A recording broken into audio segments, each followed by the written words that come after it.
काल संध्याकाळी म्हणजे आम्हाला पोलिसांना एक पहाटे 4 वाजता माहिती मिळाली की एक मुलगी मिसिंग आहे. अंदाजे 14 वर्ष वय आहे तिचं आणि ती मुलगी मिसिंग आहे अशी माहिती मिळाली. त्यानंतर त्या मुलीच्या पालकांनीच पोलिसांना अशी माहिती दिली की संध्याकाळी 10:30च्या आसपास मुलीच्या काहीतरी मोबाईल मध्ये बघण्यात आलं आणि आईने तिला थोडस हे केलं की काही असं, त्यामुळे त्या मुलीला राग आला आणि ती मुलगी घरातून निघून गेली. मग पालकांनी थोडस तिला शोध घेतल्यानंतर 3:30च्या आसपास ते पोलीस स्टेशनला आले की मुलगी मिसिंग आहे. त्यानंतर पोलिसांनी तात्काळ त्याला रिस्पॉन्स दिलेला आहे आणि 3:30 ते 4:30 1 तास स्वतः आमचे पोलीस आणि मुलीचे पालक यांनी तिचा शोध घेतलेला आहे या परिसरामध्ये कुठे मिळते का, पण तशी मुलगी काही कुठे मिळाली नाही. त्यानंतर आपण ती 14 वर्षाची असल्यामुळं आपण एक 5 वाजेच्या आसपास मुलीला कुणीतरी किडनॅप केला अशा पद्धतीचा गुन्हा दाखल केलेला आहे आणि सोबतच मुलीचा शोध चालू होता. 3 पथकं त्यासाठी आम्ही पाठवलेले होते, मुलीचा शोध घेत होते, मुलीचे पालक पण मुलीचा शोध घेत होते.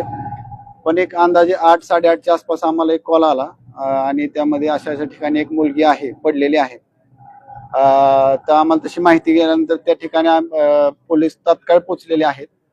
तात्काळ मी स्वतः त्या ठिकाणी पोहोचून व्हेरीफाय केलेला आहे. पालकांनी त्या मुलीला ओळखलेलं आहे, ती त्यांचीच मुलगी आहे. आणि त्यानंतर आम्ही त्या ठिकाणी अजून शोध घेतला असता त्या ज्या बाजूला एक बिल्डिंग आहे त्या बिल्डिंगला जिन्यातून आम्ही स्वतः जाऊन चेक केला असता. जिन्याचा जो दरवाजा आहे वरचा टेरेसचा त्याला बाहेरून कडी आहे. मग आम्ही तर शिड्या वगैरेच्या सहाय्यानं आमचे पोलीस वर गेल्यानंतर त्या ठिकाणी मुलीचा चप्पल आढळून आलेली आहे. त्यामुळे सध्या आमचा तपास चालू आहे. आम्ही सीसीटीव्ही व्हेरीफाय करत आहोत. शक्यता सगळ्या आम्ही शंका क्लिअर करायचा प्रयत्न करत आहोत. तपास झाल्यानंतर याबाबत मीडियाला डिटेल माहिती दिली जाईल. प्रथमदर्शनी हत्या आहे, आत्महत्या आहे, घातपात आहे, काय वाटतं ह्याच्यामध्ये प्रथमदर्शनी सध्या सांगता येणार नाही कारण अजून पीएम झालेलं नाही.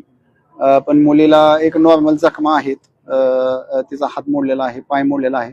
संबंधित जखमा डॉक्टर पीएम नंतर आम्ही त्यांच्याशी चर्चा करू की पीएम कशा संबंधीच्या जखमा आहेत आणि त्यानंतर थोडंसं अनालिसिस होईल. पण सध्या तरी मुलीची चप्पल वरती असल्यामुळं टेरेसवरती मुलीनं स्वतः उडी मारली का ह्या संबंधीचा आम्ही तपास चालू आहे. तुम्ही बोलताना असं म्हणाला बाहेरून कडी लावली, बाहेरून म्हणजे मुलीनं आतमधून कडून लावली. हा येस म्हणजे टेरेसला उघडता येत नव्हता, मुलगी वरती गेली आणि तिनं कडी लावली अशी शक्यता आहे. त्या संबंधी आम्ही सीसीटीव्ही चेक करतोय की मुलगी किती वाजता बिल्डिंग मध्ये गेली किंवा ती किती वाजता तिच्या घरातून बाहेर गेली ह्याचा आमचं शक्यता तपास चालू आहे. सीसीटीव्ही चेक करतायत, 2-3 टीम लावलेल्या आहेत. ते सीसीटीव्ही चेक केल्यानंतर थोडं क्लॅरिटी येईल. पोलिसांचा पुढचा तपास कसा असेल? पोलीस ह्यामध्ये सीसीटीव्ही चेक करतील, मुलगी घरातून किती वाजता गेली, त्यानंतर ती कोणत्या ठिकाणी गेलेली आहे आणि तिच्यासोबत इतर कोण दिसतंय का, ती त्या बिल्डिंग मध्ये गेले का हे सीसीटीव्ही वरनं चेक होईल.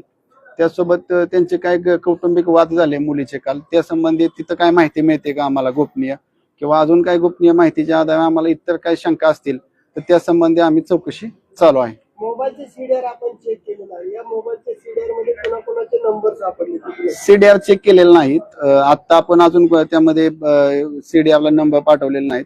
सीडीआर यायला किमान 48 तास 24 तास लागतात.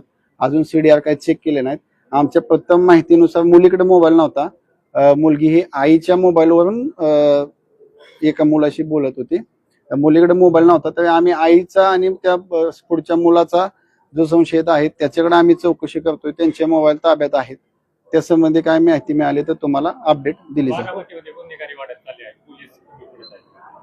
नाही, गुन्हेगारीचं कसं आहे, 2 पद्धतीचे गुन्हेगारी असते. एक असते की म्हणजे कोणी कोयते घेऊन दंगल करणे किंवा कोयते घेऊन हाणामारी करणे. तर हे आता जे गुन्हे घडतायत ना हे स्पेसिफिक लोकलाइज गुन्हे आहेत. हे अंतर्गत कुटुंबामध्ये गुन्हे घडतात. ह्याला आपण असं गुन्हेगारी वाढलं असं नाही म्हणू शकत. जर कुठं कोयते घेऊन कुठं गाड्या फोडणं हे फोडलं तर ती एक गुन्हेगारी वाढते किंवा मुख्यमधले आरोपी गुन्हे करतायत किंवा तडीपार केलेले आरोपी गुन्हे करतायत. तर तसं मी आल्यापासून मागचे 2 महिने मी चार्ज घेतल्यापासून तरी कुठं माझ्या डिव्हिजन मध्ये मर्डरचा गुन्हा नाही किंवा असा कुणाला कोयत्यावर कुणी वार केले असे काही गुन्हे नाहीत. सोबत पोलिसांनी आता एक तुम्ही माहिती घेतली असेल तर 30 बुलेट शोधलेले आहेत.